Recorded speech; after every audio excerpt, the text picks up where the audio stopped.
So we're going to be doing a wainscoting decoration on the studio, and we're going to do black and white stripes. And there's a couple of reasons why we want to do black and white stripes, and that is because what we plan to do is we base coated white. We're going to then put black over the top of half of it, so every 6 inches will be black, then white, black, white, and so forth.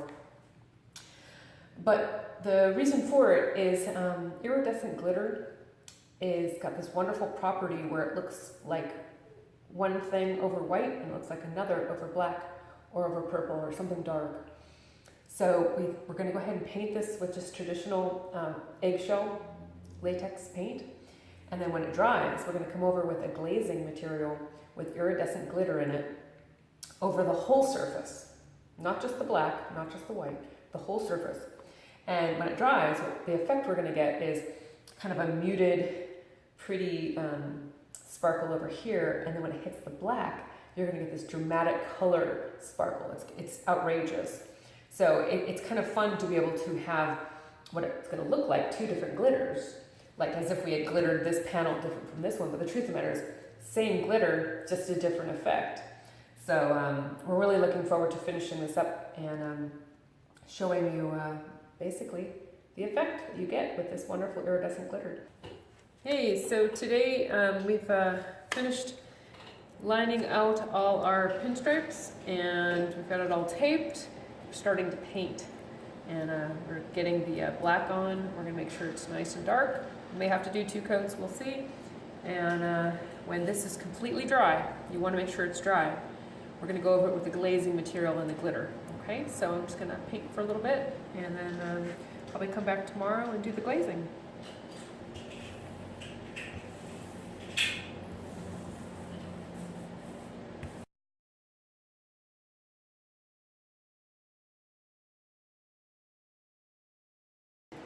Hi there. So today is our glazing and glittering day. So what we've done so far, as you can see behind me, we have beautiful black and white stripes. I'm just going to give you a little tip here. When you're doing straight lines on a wall and you have a really heavy duty finish, don't. It's going to drive you crazy. The texture makes it really, really hard to pull a straight edge and to get it to look straight. When we had the guys come in and texture, we said, please do a smooth surface with just a tiny bit of texture, just barely anything. And when we came back the next day, we had cottage cheese. I mean, it is as heavy a texture as I've ever seen. So obviously they didn't listen to us. And yes, we could have made them sand it down and do it again, but we didn't. But we had our heart set on straight lines, so what do? So what we did was go ahead and tape with the best tape possible. And of course we got bleeding because there's no way with a heavy texture to get it to not bleed. And then we had a choice. Hand paint very, very carefully the lines, and we certainly could do that. Several of us are certainly capable of painting really straight lines, and we could have done that. It's about 400 feet of lines, but we could have done it. What we did instead was we went and got pinstriping tape, that vinyl stuff, and we laid it down on the edges, and it looks beautiful. It also has a little bit of shine to it. It sticks pretty well, but what's going to make it stick really great is when we put the glazing over the top. It's going to grab it like a glue, and it's going to hold it on there. So you see these green pieces of tape at the top and bottom. Those are just to keep that vinyl at the very top pinned against the wall, and at the very bottom pinned against the wall before we do our glazing. So it's just a little tip. You must have straight lines. The other thing you could do is take the car pinstriping tape, and instead of doing a black stripe like we did, you could add a new color in, like let's say purple or blue or whatever. So you can have black, white, and another color as an added accent. So pinstriping tape is kind of fun to play with, but always make sure that you have something going over the top of it to make sure that it holds onto the wall. Okay?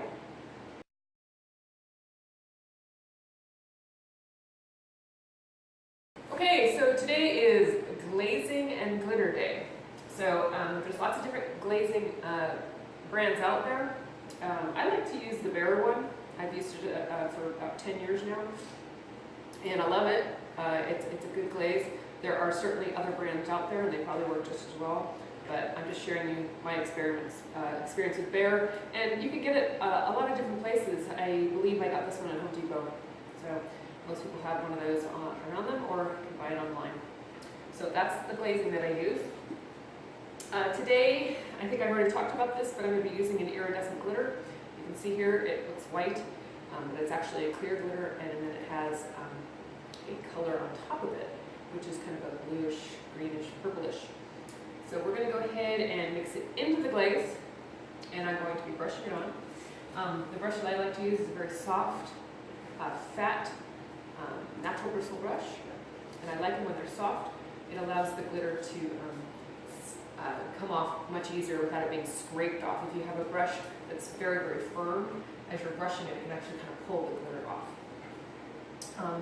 I have a couple methods that I like to use today. I have gotten a container that is basically the exact same size as the brush, fits in perfectly. The reason I do that is because when I put the glaze in and I put the glitter in and give it a good mix, what I do is every time I take my brush and I dip it in, I actually give it a twist to make sure that the glitter on the bottom is incorporated into the glazing and I don't have clumps. So I literally will put my brush in, give it a turn like that, pull it up, use it, put it in, give it a turn, pick it up. Now if you have a bucket that's this big, to be able to do that, you'd have to be moving your brush around like this each time.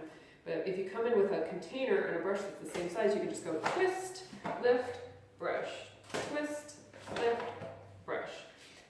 So that's my method. So I'm going to go ahead and do my glitter to glaze proportions into this container. Do a little test. I'm in the corner, as you can see. I always test in corners because, you know, you never know if you're going to get the right look the first time out. So I'm going to go ahead and put my glaze in here, add glitter, test. If I need more, I can add more.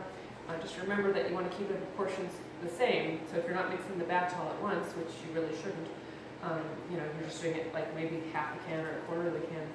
You want to make sure you kind of memorize the amount of glitter that you put in there so that you have a consistent look through the room. Okay.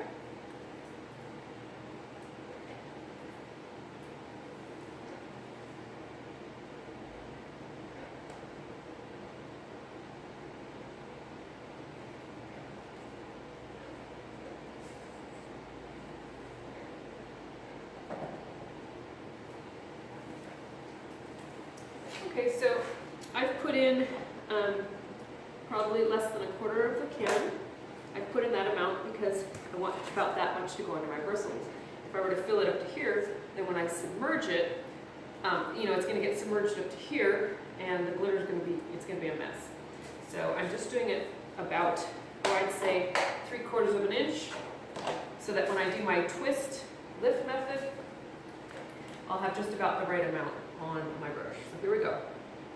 I'm putting in about 1/3 of my mix. Go ahead and steal the stick, give it a good mix.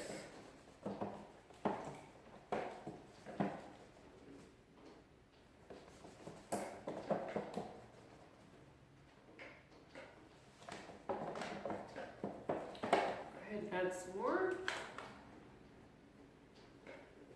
Okay, about half.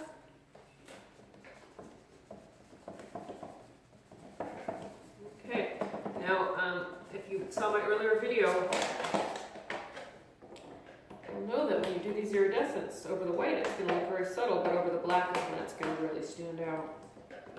So it's best to test it on the black. So I'm going to find the black stripe in the corner, and that's where I'm going to run my test. And we'll see what we get.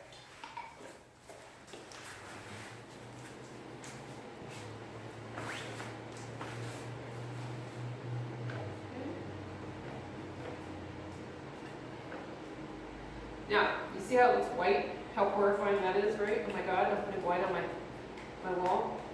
It's not. It dries clear. So never fear.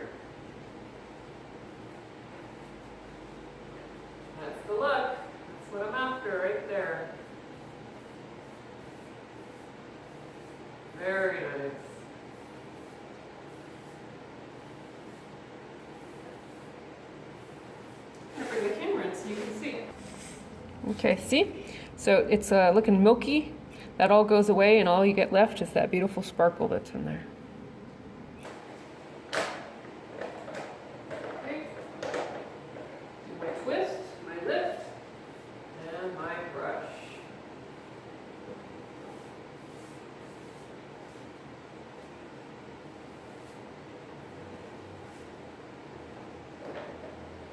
Twist, lift, brush. With glazing, it's one of those things where, let's say I wanted to have more purple over here and not here, I can always mix up a second batch of glaze and go over the first batch of glaze. You just layer the stuff up. So if you don't have the look you like on the first go around, you can always just do another layer.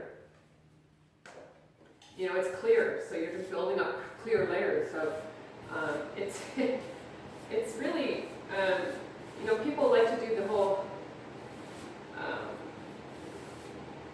complicated trick with all kinds of paints and blowing it on and stuff, but you know, for a really fast afternoon of just doing a wall, no fuss, no muss, get some glazing, throw some glitter on it and go for it.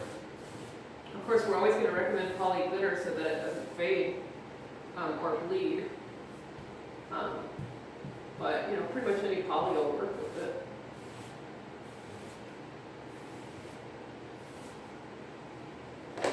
Twist, lift, brush. Just kind of say it in your head as you're doing it. It reminds you to keep that twist going, which is really important, to keep that glitter incorporated into the glazing. You don't want it settling to the bottom or in the corners. Hi, so the first coat of glazing and glitter has dried, and what it's given us is a beautiful subtle look on the white. It's very, very subtle, and then a more dramatic look on the black. But what we have is a kind of a bluish color, but we really want to pop the purple. So, but we don't really want the purple over here at all. We just want purple over here. So what we're going to do is go ahead and I'm going to mix the next batch of glaze with Atlas Dazzle, and I'm just going to be brushing it on the black panels. So here we go. The nice thing about glazing is that it likes itself, so you can do multiple layers of it without sanding or doing any sort of prep work. Because this dries clear, you don't really have to worry about getting it right to the edge. It's just an accent. So you aren't going to be able to see like where it isn't. Like if I don't go right up to this edge, you're just not going to see that. It's going to be an overall effect that we're shooting for here.